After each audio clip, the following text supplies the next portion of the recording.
इस लेक्चर में हम लोग time and distance concept discuss करेंगे।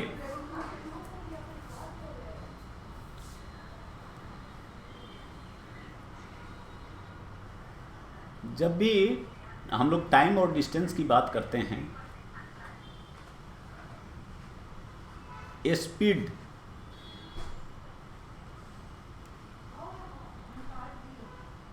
डिस्कशन में ज़रूर आता है, और स्पीड का मतलब होता है डिस्टेंस बाय टाइम। कितना दूरी कितने समय में चला उसको स्पीड बोलते हैं। कभी कभी स्पीड के जगह वेलोसिटी भी बोला जा सकता है। तो ये दोनों वर्ड कभी कभी इसमें सिनोनिम्स की तरह यूज होते हैं। टेक्निकली स्पीड और वेलोसिटी में फ़र्क होता है, लेकिन इस तरह के प्रॉब्लम्स में उनका मीनिंग सेम होगा। एवरेज स्पीड का मतलब हुआ total distance by total time. अगर मान लीजिए अलग अलग डिस्टेंस इस तरह का, ये डिस्टेंस सपोज t1 समय में चला, t2 समय में चला, और t3 समय में चला, तो टोटल डिस्टेंस हो जाएगा d1 plus d2 plus d3 by total time t1 plus t2 plus t3। ये एवरेज स्पीड होगा। लेकिन अगर यही सपोज कि इसी को ये दे दे कि यह स्पीड u1 है या u2 है या u3 है, तो एवरेज स्पीड निकालने के लिए हम लोग u1 plus u2 plus u3 by 3 नहीं कर सकते, क्योंकि हम लोगों को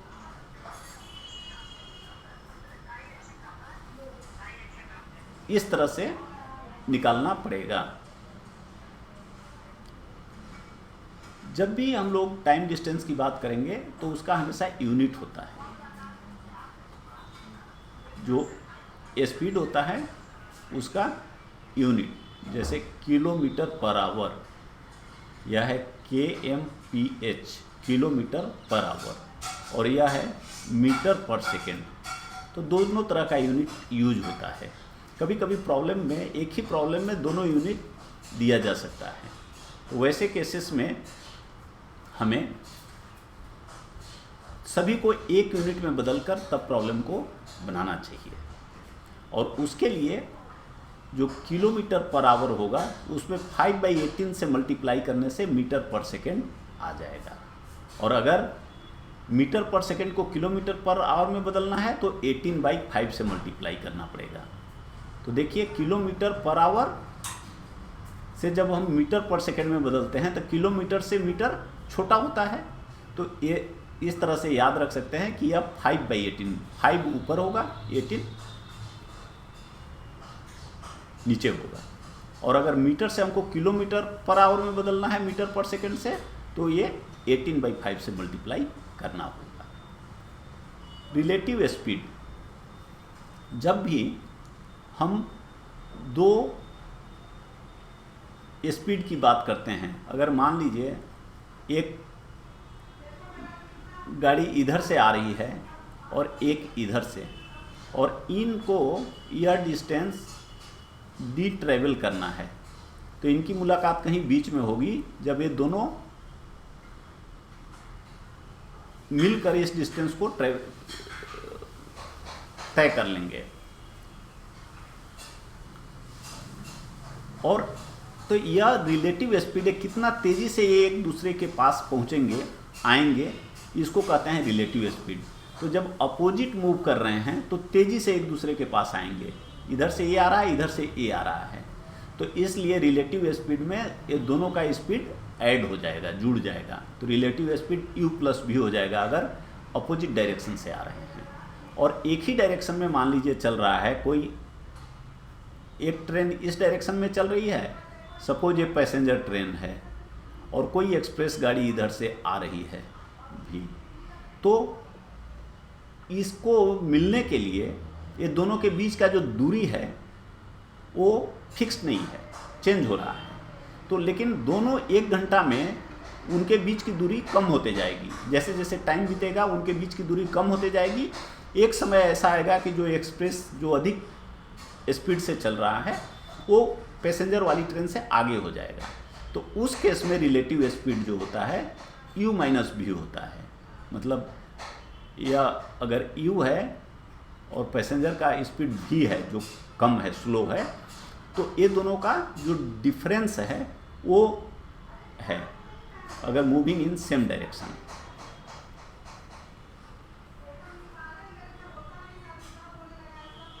अगर सेम डिस्टेंस को कोई भी ट्रेवल करता है, जैसे मान लीजिए कोई आदमी है यहाँ से ये अपने ऑफिस तक गया, यह डिस्टेंस d है, यह गया, जब जा रहा था तो u वेलोसिटी से गया और जब लौटा तो v वेलोसिटी से लौटा। तो दोनों हालात में उसने सेम डिस्टेंस को ट्रेवल किया, लेकिन एक u स्पीड दूसरा v स्पीड से। और मान लीजिए कि u स्पीड से चला तो उसको टाइम t1 लगा और जब v स्पीड से वो वापस लौटा तो उसी को चलने में उसको टाइम t2 लगा। दोनों अलग अलग टाइम होगा क्योंकि स्पीड अलग अलग है। तो इस केस में क्या रिलेशंस होते हैं ये हमें बढ़िया से समझना चाहिए और याद रखना चाहिए, उससे प्रॉब्लम बहुत आसानी से बनेगा। तो देखिए average velocity v, capital V हमने लिख दिया है एवरेज वेलोसिटी के लिए, और ये जो वेलोसिटी है एक u है एक v है, कोई जाने का आने का। कहने का मतलब है इम्पोर्टेंट चीज़ ये है कि ये जो सेम डिस्टेंस को उसने एक बार u वेलोसिटी से तय किया और सेम डिस्टेंस को v से किया।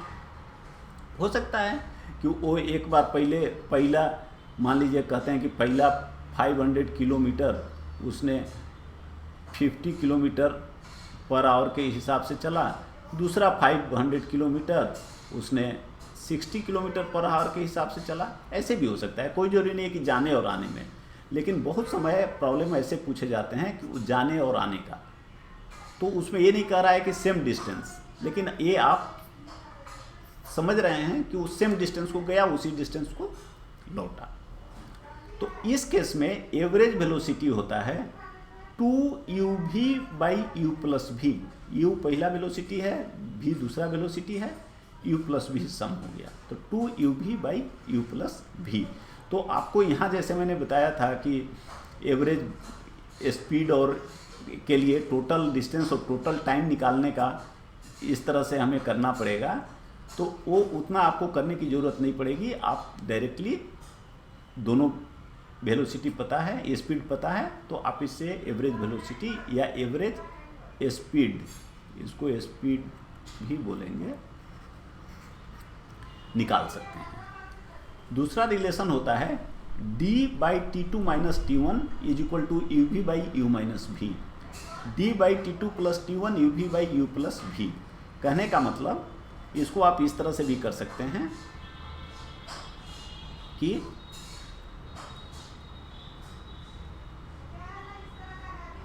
डिस्टेंस और यहाँ दोनों वेलोसिटी का मल्टीप्लिकेशन ये सेम है, इसमें भी और इसमें भी। यहाँ अगर नीचे डिफरेंस ऑफ टाइम है डेल्टा t, ये t1 है और ये t2 है, ये दोनों का डिफरेंस जो भी बड़ा है उसमें से छोटे को घटा देना है। तो यहाँ देखिए उसी तरह वेलोसिटी, दोनों में से जो बड़ा वेलोसिटी है उसमें से छोटे को घटा दीजिए। और अगर ऐड कर रहे हैं, टाइम को ऐड कर रहे हैं, तो ये वेलोसिटी को भी ऐड कर दीजिए। तो ये रिलेशन बहुत इम्पोर्टेंट है, ये हमें आसानी से याद भी हो जाते हैं। अभी जैसे हमने डिस्कस किया, अगर समझ लिए तो आप आसानी से इसको याद रख सकते हैं। अब आइए हम लोग एग्जाम्पल्स देखते हैं। Rohit crosses 700 meter wide road in 35 seconds, what is his speed in kilometer per hour. अब देखिए स्पीड पूछ रहा है किलोमीटर पर आवर, जबकि यहाँ मीटर दिया है और यहाँ सेकंड दिया है।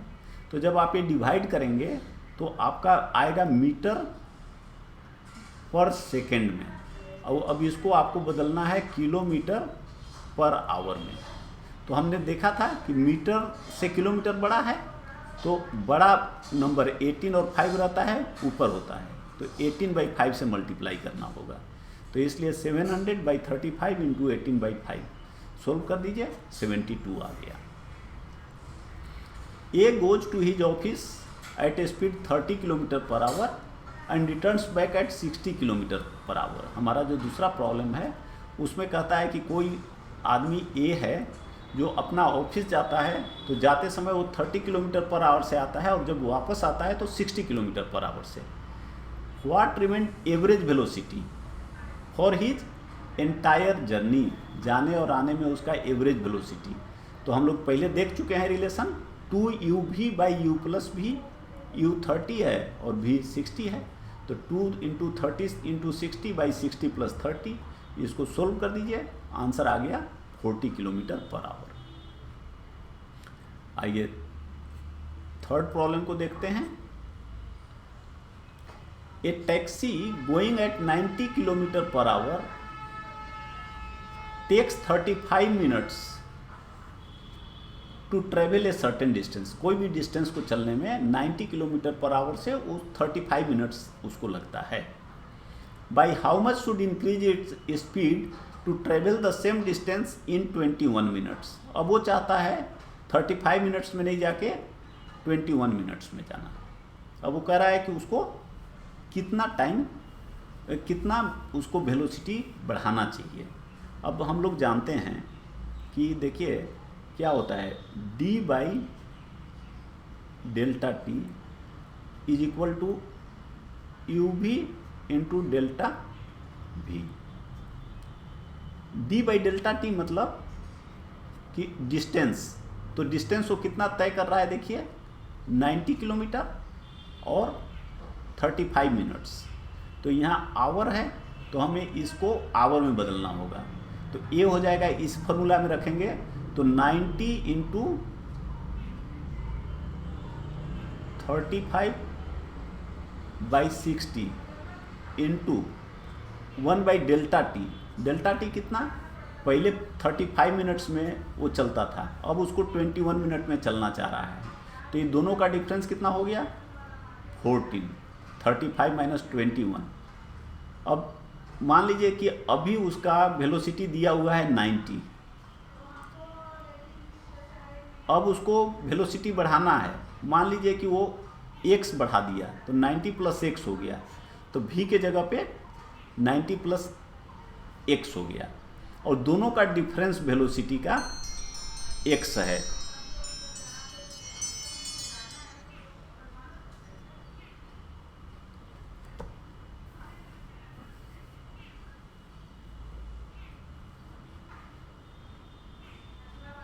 दोनों वेलोसिटी का डिफरेंस x है। तो अब देखिए यही चीज़ यहाँ किया हुआ है, आप सिंप्लीफाई कर दीजिए, तो ये जो चीज़ है पूरा यह हो गया 5, यह तो 5 और x को इधर कर दिए, तो 5x = 2 × 90 + 2x। इस 90 को भी इधर कर देने के बाद, इस 90 को भी इधर करने के बाद आता है 5, तो = 2 × 90 + 2x, तो x = 60 किलोमीटर पर आवर। ये सिंप्लीफिकेशन है, आराम से आप कर सकते हैं। After repairing A scooter runs at a speed of 54 kilometre per our. कह रहा है कोई स्कूटर है, उसको जब रिपेयर कर दिया तो 54 किलोमीटर पर आवर से चलता है, and before repair it runs at 48 kilometre per our, और रिपेयर करने से पहले उसका स्पीड 48 किलोमीटर आवर था। रिपेयर करने के बाद 6 आवर्स में वो कुछ डिस्टेंस चला, तो उसी डिस्टेंस को ट्रेवल करने के लिए रिपेयर करने से पहले कितना टाइम लगता। तो देखिए यहाँ पे लिखा हुआ है, यहाँ पे हमने माइनस वाला फार्मूला यूज किया था, वो पहले हमने डिस्कस किया था कि माइनस और प्लस दोनों में से कोई भी आप यूज कर सकते हैं। तो यहाँ हमने माइनस किया था, अब यहाँ हम प्लस कर रहे हैं। देखिए, तो d by t one plus t two is equal to u v, दोनों वेलोसिटी का मल्टीप्लीकेशन बाई यू प्लस भी।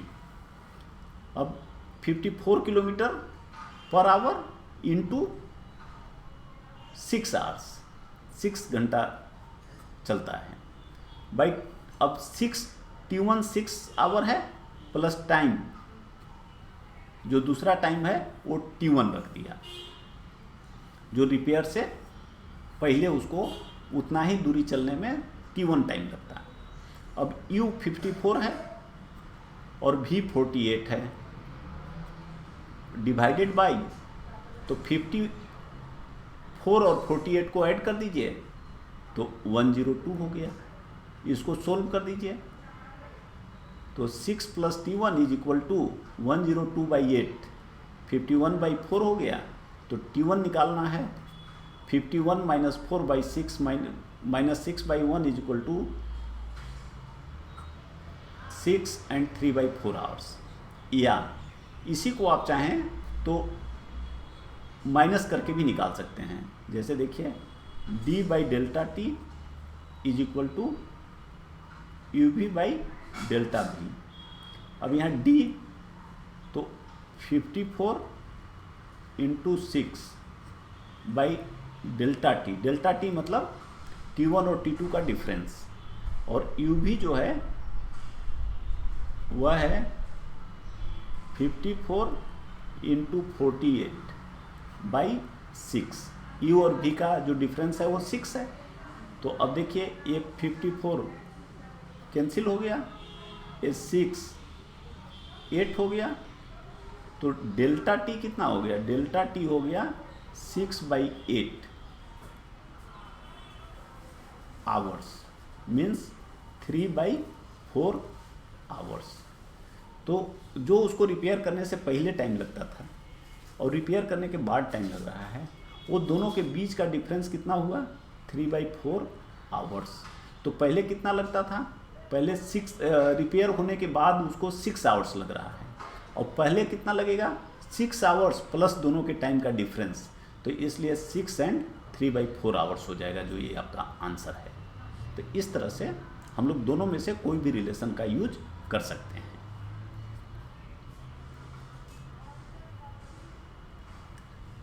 टाइम एंड डिस्टेंस के प्रॉब्लम में कभी कभी प्रॉब्लम्स आते हैं स्टॉपेज इफेक्ट के साथ। स्टॉपेज इफेक्ट क्या है कि मान लीजिए कोई ट्रेन है, वो ए से बी तक, ए स्टेशन से बी स्टेशन तक चलती है। अब उसमें ये बीच बीच में रुकती भी है। अब ये रुकने का टाइम को, जैसे मान लीजिए ए से बी तक आने में उसको 6 आवर्स लगा, लेकिन गाड़ी जो है 6 आवर्स नहीं चली। तो सपोज ए से बी का दूरी डिस्टेंस है, मान लीजिए कि 600 किलोमीटर है, 600 किलोमीटर, और यह 6 आवर्स में पहुंचा ए से बी तक।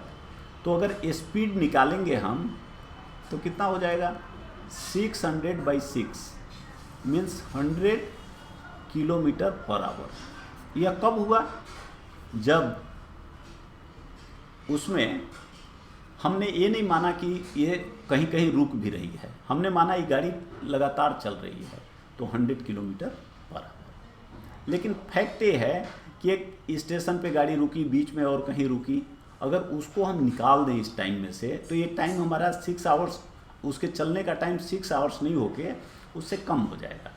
तो इसका मतलब है कि गाड़ी वास्तव में जब जितना देर चल रही थी उतना देर वो 100 किलोमीटर पर आवर से अधिक स्पीड से चल रही थी। इसीलिए जब एवरेज वेलोसिटी स्टॉपेज इफेक्ट लगाएंगे तो बढ़ जाएगा। अगर बिना उस टाइम को एक्सक्लूड किए निकाल ले, अगर आपका स्पीड यू आता है तो बाद में अगर हम करेंगे तो ए भी आ गया। तो इसमें जिसको हम पहले मानेंगे स्टॉपेज टाइम को कंसिडर किए बगैर, तो वो कम होगा।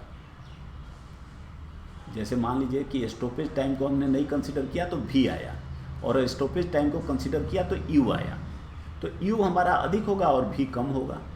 और टाइम उल्टा होता है कि अगर स्टॉपेज टाइम को हम कंसिडर करेंगे तो ये टाइम कम हो जाएगा और ये बढ़ जाएगा, तो ये रेशियो उल्टा हो जाता है। मान लीजिए कि अगर ये रेशियो 5:4 हुआ, मतलब अगर हम टाइम को निकाल दे रहे हैं तो 5 आ रहा है, और बिना टाइम को हटाए जो बीच में ट्रेन रुक रही है तो वो 4 आ रहा है। तो जो टाइम होगा वो उल्टा हो जाएगा, मतलब 4:5 हो जाएगा अगर टाइम हम उसका कंसिडर करेंगे और नहीं करेंगे। तो स्टॉपेज टाइम पर आवर होता है U minus V by U। U हमने वेलोसिटी निकाला जो टाइम को नहीं कंसिडर किया कि गाड़ी बीच में रुक रही है, सॉरी, जब टाइम गाड़ी बीच में रुक रही है वो हमने कंसिडर नहीं किया, तो ये वेलोसिटी V है। और जब हमने कंसिडर किया कि गाड़ी बीच बीच में रुक भी रही है तो उसमें जो टाइम लगा वो टाइम को हटा के हमने कैलकुलेट किया, वह वेलोसिटी या स्पीड U है। तो पर stoppage per hour, stoppage time per hour, 1 घंटा में गाड़ी कितना देर रुक रही है, वो आएगा U minus V by U। ये हमारा रिलेशन होता है। अब जैसे देखिए, आइए प्रॉब्लम देखते हैं। एक्सक्लूडिंग स्टॉपेज, मतलब एक्सक्लूडिंग का मतलब है कि जो स्टॉपेज है उसको हटा दिए, एक्सक्लूड कर दिए, उसको इंक्लूड नहीं किए हैं। द स्पीड ऑफ ए बस is 72 kilometre per hour and including, तो अगर स्टॉपेज वाला टाइम को भी इंक्लूड कर देंगे तो नेचुरली टाइम बढ़ जाएगा और स्पीड कम हो जाएगा। इंक्लूडिंग 60 किलोमीटर पर आवर आता है जब हम कैलकुलेट करते हैं। For how many minute does the bus stop पर आवर, तो देखिए ये जो रिलेशन है ये यूज होगा कि stoppage time per hour 72 minus 60 by 72, तो इतना आवर, तो ये कितना हो गया 72 माइनस 60, 12 बाई 72 मीन्स 1/6 आवर। अब इसको मिनट में बदलने के लिए 60 से मल्टीप्लाई कर दीजिए तो ये 10 मिनट्स हो गया, ये आंसर होगा। Second, a boy is driving car at the speed of 42 kilometre per our. कोई एक लड़का है जो कार को ड्राइव कर रहा है 42 किलोमीटर पर आवर से। He stops for a minute at the end of every 11 kilometre, और 11 किलोमीटर चलाने के बाद वो 8 मिनट रुक जाता है। What will be the time in minutes taken by him to cover a distance of 84 kilometre. अब देखिए 84 किलोमीटर यहाँ से चल के और यहाँ तक उसको 84 किलोमीटर चलना है, लेकिन वो जब 11 किलोमीटर चलता है तो वो रुक जाता है फॉर 8 मिनट्स। तो यहाँ कितना होगा, अगर इस तरह से चलेगा, पहला बार रुका तो कितना डिस्टेंस ट्रेवल किया 11, दूसरा बार रुका तो फिर 11, इस तरह से करते करते वो यहाँ पे पहुँचते तक वो डिस्टेंस ट्रेवल कर लेगा 77 किलोमीटर। और कितना बार रुकेगा 7 बार रुकेगा, क्योंकि 11 7 जा 77। उसके बाद वो 7 किलोमीटर और बचता है, तो 8 किलोमीटर पे वो रुकता, उससे पहले ही वो अपने डेस्टिनेशन को पहुंच गया। इसीलिए यहाँ बनाया हुआ है 84 is equal to 11 into 7 plus 7। तो ये 7 हो गया नंबर ऑफ स्टॉप्स। तो वो कितना मिनट रुकेगा, एक के स्टॉप पे 8 मिनट रुकता था, तो 7 पे 56 मिनट्स रुकेगा। तो ट्रेवल टाइम कितना हुआ 84 किलोमीटर बाई 42, 2 आवर्स। इसमें हम जो स्टॉपेज टाइम है उसको कंसीडर नहीं किए तो 2 आवर्स लगता, लेकिन वो 56 मिनट रुका है तो इसलिए उसका ट्रेवल टाइम इतना बढ़ जाएगा। तो 2 आवर्स मीन्स 2 इंटू 60 प्लस 56, तो 176 मिनट में वो अपने डेस्टिनेशन को पहुंचेगा।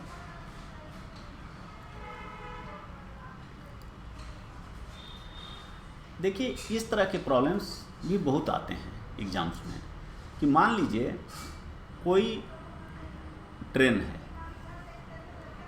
उसको ए से ले बी तक आना है,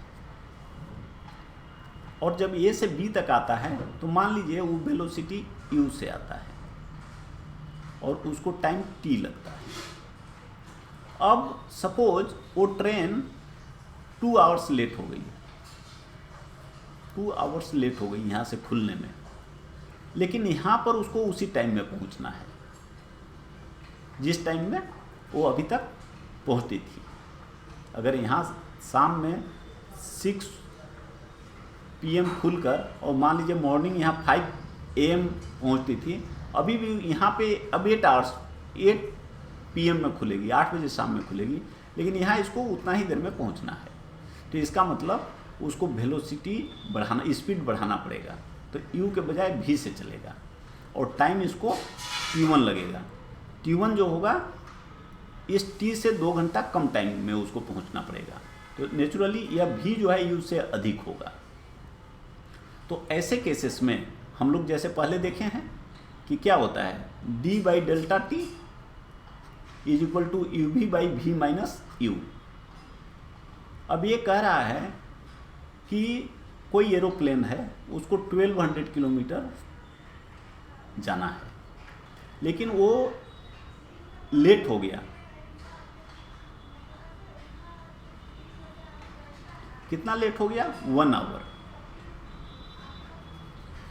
तो 1 घंटा लेट से वो स्टार्ट किया। अब पायलट को सेम टाइम में पहुंचने के लिए 200 किलोमीटर पर आवर स्पीड बढ़ाना पड़ा। पहले अगर स्पीड u था तो अब उसका स्पीड उसको करना पड़ा u प्लस 200, तो टाइम सेम लगा। What was the speed of the aeroplane per hour in normal case? अब देखिए, अगर हम दोनों का अलग अलग स्पीड रखें u और v, तो इसका मतलब क्या है कि वो d डिस्टेंस को 1200 किलोमीटर्स को जितना देर में u स्पीड से चलता और बाद में v स्पीड से बढ़ाया हुआ स्पीड से चला, तो टाइम में कितना का डिफरेंस हुआ? 1 घंटा का, क्योंकि वो 1 घंटा लेट हुआ था। तो इसलिए delta t is equal to 1 हो गया। और u हमने अगर u मान लिया, जो पहले वाला स्पीड उसका रहता, और बाद में जो बढ़ाया u प्लस 200, तो दोनों का डिफरेंस हो गया 200, तो ये हमारा एक इक्वेशन मिल गया। इसको अगर क्रॉस मल्टीप्लिकेशन कर देंगे तो ये हमारा क्वाड्रेटिक इक्वेशन मिल गया। इस क्वाड्रेटिक इक्वेशन को सोल्व कर देंगे, फैक्टराइज करिएगा, तो u minus 400 into u plus 600 आ गया। तो u is equal to 400 kilometre per hour आपका आंसर आया।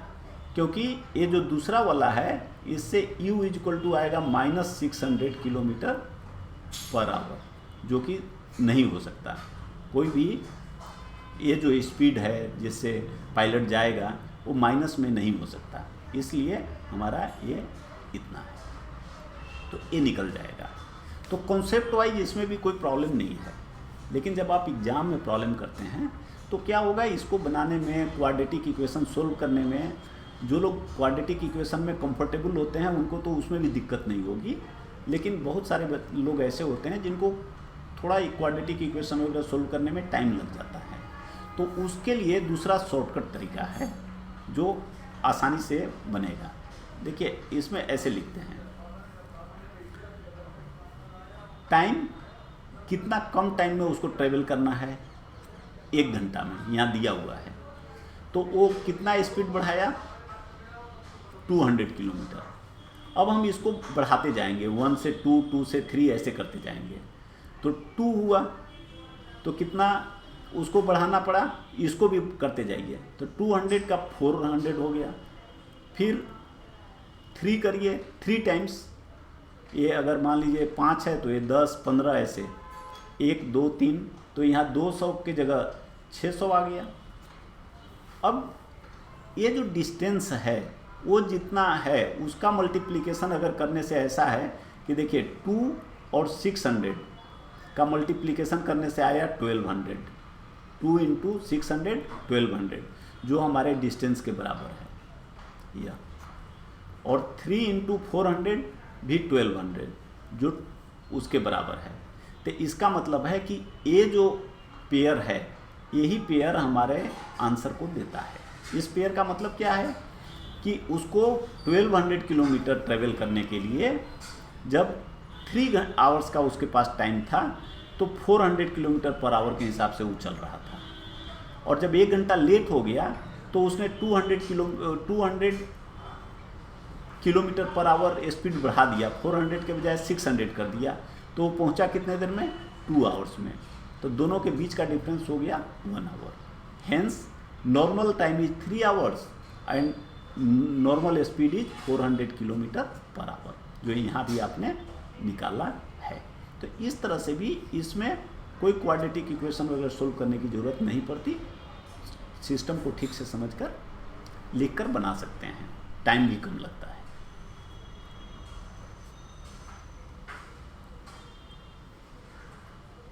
अब 2 ट्रेन, जैसे हमने बात किया था कि अगर सेम डिस्टेंस को चलते हैं अलग अलग डायरेक्शन से, एक इधर से आ रहा है एक इधर से आ रहा है, तो बीच में भेंट मिलेगी, मुलाकात होगा। या अगर एक ट्रेन फास्ट चल रहा है और एक ट्रेन स्लो चल रहा है यहाँ है, और मान लीजिए कि ये ट्रेन इधर चल रही है, तो एक जगह पे आके फिर भी मुलाकात होगी, फिर भी मिलेंगे एक दूसरे से, तो ये मीटिंग पॉइंट केस। तो इसमें यह होता है d/Δt uv/v - u, दोनों को चलने के लिए वो कितना डिस्टेंस चल के और उनकी मुलाकात एक जगह पे होगी। When moving in opposite direction, तो क्या होगा?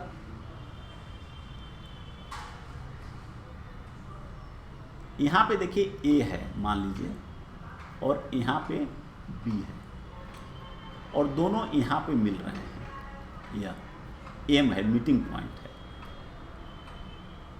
उसके बाद A को B तक पहुँचने में A सेकेंड लगता है, और इस मीटिंग पॉइंट के बाद B को A तक पहुँचने में B सेकेंड लगता है। तो U वाले को A सेकेंड लग रहा है और V वाले को B सेकेंड लग रहा है। तो देखिए U/V इज इक्वल टू होता है √B/√A, उल्टा होता है। U वाले को A लग रहा है, B वाले को A लग रहा है, जो कि मीटिंग पॉइंट के बाद यहाँ तक पहुँचने में A होता है। और डिस्टेंस इज इक्वल टू कितना डिस्टेंस पे वो मिलते हैं, वो होता है V + U × T। दोनों ट्रेन खुलने के बाद वो V + U उनका रिलेटिव वेलोसिटी होता है और T टाइम होता है। इसको हम लोगों ने ऑलरेडी देख लिया है, इसलिए हमने इसको अधिक एक्सप्लेन नहीं किया। अब देखिए कभी कभी क्या होता है कि gun firing and train speed, ये क्या होता है?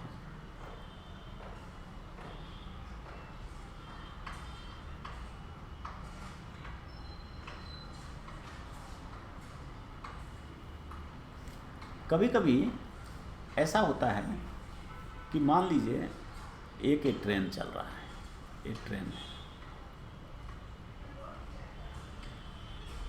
और यहाँ पे एक ट्रेन है, और यहाँ से कोई जगह है, और इस ट्रेन में, यहाँ ट्रेन है, इस ट्रेन में कोई आदमी बैठा है। यहाँ पे जब इसको फायर करेगा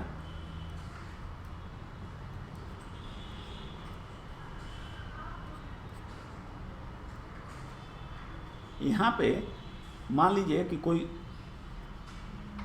बंदूक को फायर करता है, गोली,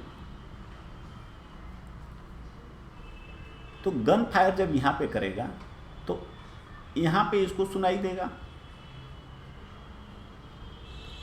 और यहाँ पे सुनाई देगा। इसका मतलब है कि मान लीजिए अभी हम मान रहे हैं कि ट्रेन चल नहीं रही है, ट्रेन रुकी हुई है, तो यहाँ से यहाँ तक आने में मान लीजिए कि जो साउंड है उसका स्पीड u है, तो u इंटू टाइम, अगर t सेकेंड के बाद यहाँ से इसको सुनाई दे रहा है तो इसका मतलब यह डिस्टेंस जो है u साउंड का वेलोसिटी स्पीड है और t टाइम है, इतना देर के बाद इसको सुनाई देगा। अब सपोज कि यहाँ से ये ट्रेन चल रही है, चल दी, और यहाँ पे एक दूसरा गन फायर हुआ, और एक गन जो फायर हुआ ये दोनों के बीच का जो टाइम था, अगर मान लीजिए ये दोनों के बीच का टाइम था, ये 30 सेकेंड के बाद फायर हुआ। इस एक गन को फायर किया, उसके बाद दूसरे गन को फायर किया, 30 सेकेंड के बाद फायर किया, या मान लीजिए T1 सेकेंड के बाद फायर किया। अगर ये ट्रेन नहीं चलती तो यहाँ इस ट्रेन में जो आदमी बैठा है उसको ये इसका आवाज़ भी T1 सेकेंड के बाद सुनाई देता। पहला सुनाई दिया, उसके T1 सेकेंड के बाद दूसरा सुनाई देता। लेकिन वो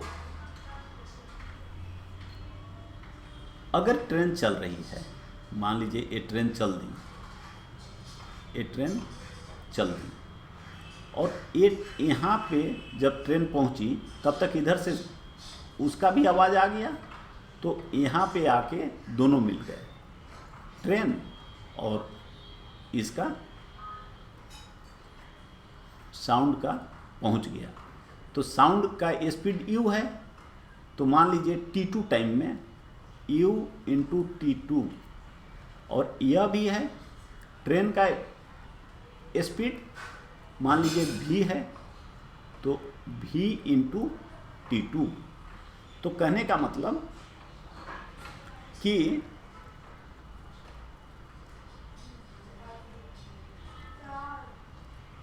T1 सेकेंड में जितना ये ट्रेन चलता, ये बुलेट साउंड चलता, मतलब u into T1 is equal to, अब यहाँ u plus v into T2 है। u T1 जितना देर के बाद फायर किया था उतना देर में अगर ये ट्रेन रुकी रहती यहाँ तो उतना देर में ये यहाँ पे आवाज़ पहुँचता, और अब चूंकि यह ट्रेन चल रही है तो ये दोनों मिल के उतना देर में पूरे डिस्टेंस को ट्रेवल कर लेंगे। इतना साउंड ट्रेवल करेगा और इतना ट्रेन ट्रेवल करेगा। तो सेम थिंग यहाँ है, देखिए u plus v into T2 is equal to ut। t क्या है? Time interval between two firings. तो जैसे हमने कहा कि अगर यहाँ से यहाँ तक केवल साउंड को ट्रेवल करना रहता तो इसको t सेकेंड के बाद अगर फायर हुआ है तो t सेकेंड के बाद सुनाई देता, लेकिन उसको पहले सुनाई दे रहा है, T2 सेकेंड में ही सुनाई दे रहा है, क्योंकि ट्रेन और साउंड दोनों मिलकर उस डिस्टेंस को कम समय में ट्रेवल कर ले रहे हैं। तो जब भी ऐसा सवाल आएगा तो हम लोग करेंगे कि जितना देर के बाद उसको सुनाई देना चाहिए था, जितना देर के बाद बुलेट फायर हुआ है, तो उतना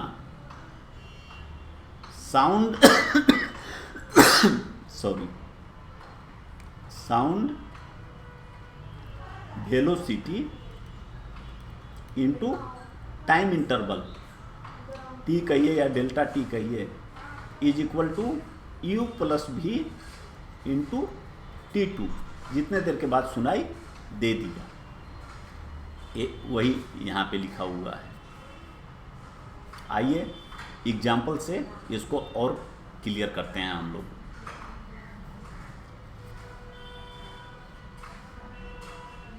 कह रहा है देखिए P and Q are at a distance of 240 किलोमीटर। दो पॉइंट हैं, उनका डिस्टेंस दिया हुआ है।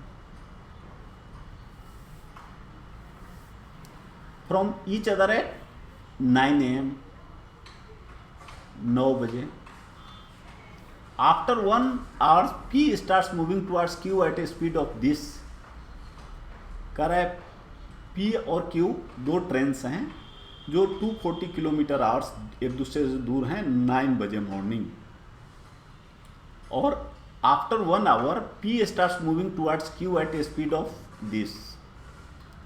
After 11 AM, Q starts moving towards P at the speed of this. At what time in PM will they meet? तो देखिए distance between P and Q at 11 AM, जब दोनों ट्रेन चलने लगे तो 11 AM तक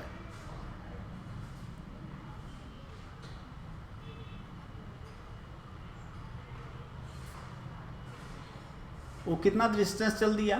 पहले दोनों के बीच में देखिए कितना था, ऐसे है,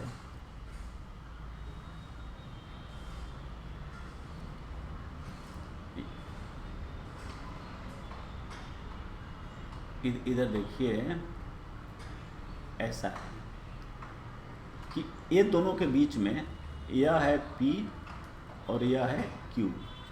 ये दोनों के बीच का डिस्टेंस 240 है, 240 एट 9 AM। अब 1 घंटे के बाद 10 AM ये दोनों चलना शुरू, एक ट्रेन चलना शुरू कर देता है 25 किलोमीटर पर आवर के हिसाब से।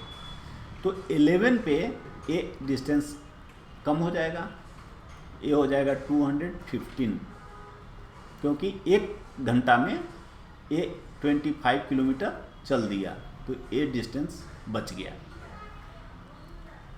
और उसके बाद ये दोनों ट्रेन चलने लगे, तो एक 25 से चल रहा है और दूसरा 18 से चल रहा है, तो इसको और डिस्टेंस अब ट्रेवल करना है 215। ये इधर से आ रहा है, ये इधर से जा रहा है, तो टाइम रिक्वायर्ड टू मीट कितना हो जाएगा, distance between P and Q by relative speed 215 by 25 plus 18। Solve कर दीजिए तो यह हो गया 5 आवर्स। तो 5 आवर्स कितने बजे के बाद, वो 11 AM के बाद, तो 11 AM प्लस 5 आवर्स हो गया 4 PM। दूसरा प्रॉब्लम है A start from a point at a speed of 30 metre per second. एक जगह से A स्टार्ट किया 30 मीटर पर सेकेंड से, आफ्टर 3 सेकेंड्स, टाइम का गैप 3 सेकेंड्स है। B starts chasing A from same point with a speed of 50 metre per second. What will be the total distance in meter traveled by A and B before A is caught by B? अब देखिए A है, ये पहले A चला 30 kilometer per hour से, और उसके बाद कि 3 सेकंड के बाद B चल दिया 50 किलोमीटर पर आवर से। तो कह रहा है कि चूंकि इसका स्पीड इससे अधिक है तो नेचुरली ये इसको कैच कर लेगा। तो कितने देर के बाद कैच करेगा, तो हम जानते हैं ऐसे केसेस में कि d बाई डेल्टा टी होता है UV by V minus U। अब d हमको निकालना है और डेल्टा टी कह रहा है कि दोनों के बीच का कितना 3 सेकंड्स का टाइम है, तो 3 लिख दिए, और U और V दिया हुआ है 30 इंटू 50, और दोनों में माइनस कर दीजिए 20, तो D आपका निकल गया 225 मीटर। तो तो total distance travelled by A and B is equal to 2 into 225 450 metre.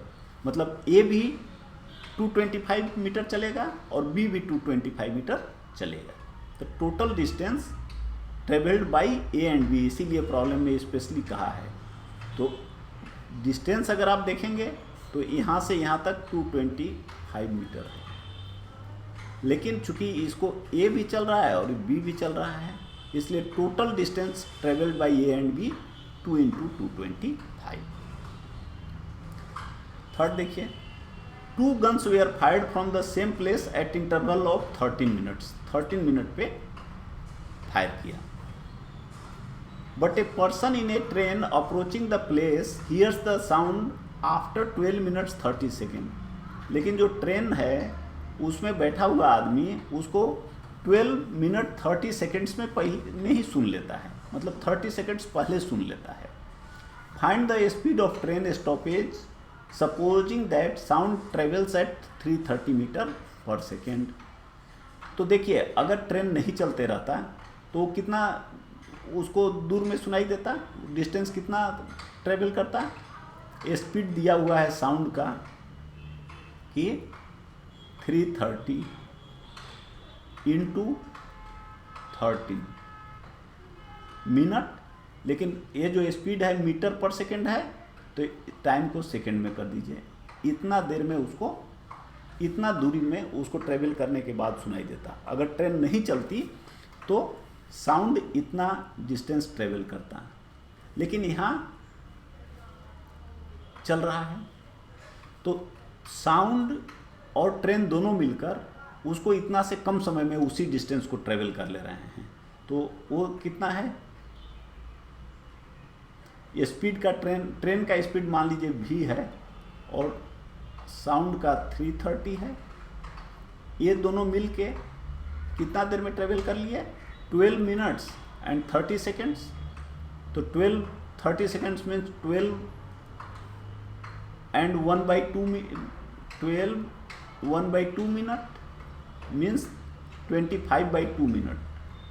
तो 25/2 इंटू 60 इतना।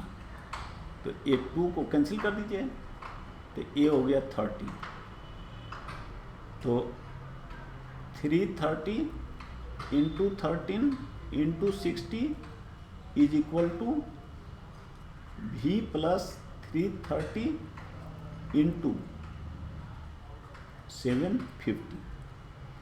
अब जब इसको सोल्व करेंगे तो हमारा आ जाएगा v इज इक्वल टू 47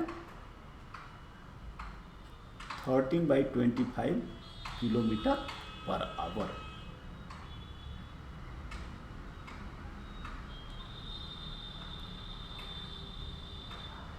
तो ये हमारा आंसर हो गया। सेम थिंग यहाँ बनाया हुआ है, देखिए u plus 330 into 25/2 into 60, 330 into 13 into 60। मतलब इतना डिस्टेंस है जो साउंड 13 मिनट में ट्रेवल करता है अगर ट्रेन चलते नहीं रहती। और चूंकि ट्रेन चल रही है तो कम समय में वो 25/2 सेकेंड में ट्रेन और साउंड दोनों मिलके उसी डिस्टेंस को ट्रेवल कर लिए। तो ये हमारा इक्वेशन बन गया और ये रिजल्ट आ गया। तो इस सब में कोई फार्मूला याद रखने की जरूरत नहीं है, बल्कि कॉन्सेप्ट को समझने की जरूरत है।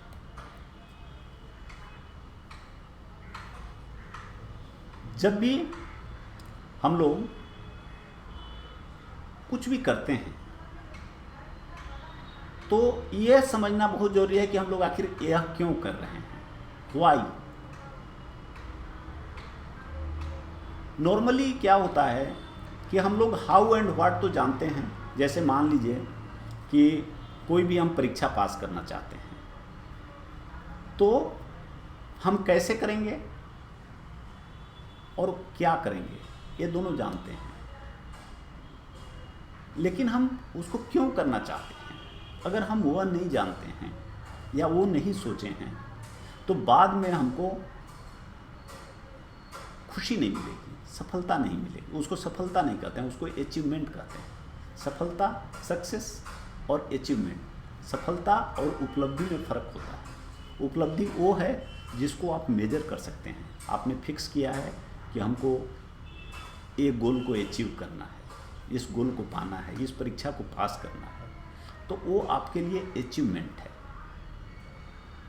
तो उससे हो सकता है कि आपने को उपलब्धि मिली लेकिन आप खुश नहीं हैं, तो आप उसको नहीं कह सकते कि हमें सफलता मिली। लेकिन अगर हम जानते हैं कि हम वो क्यों करना चाहते हैं, क्योंकि वो हमारा पैशन है, हमारा जुनून है, हम वो करना चाहते हैं, तो हम जब उसको कर लेंगे तो हमें बहुत खुशी मिलेगी और हम असली मायने में हमें लगेगा कि हम सफल हुए।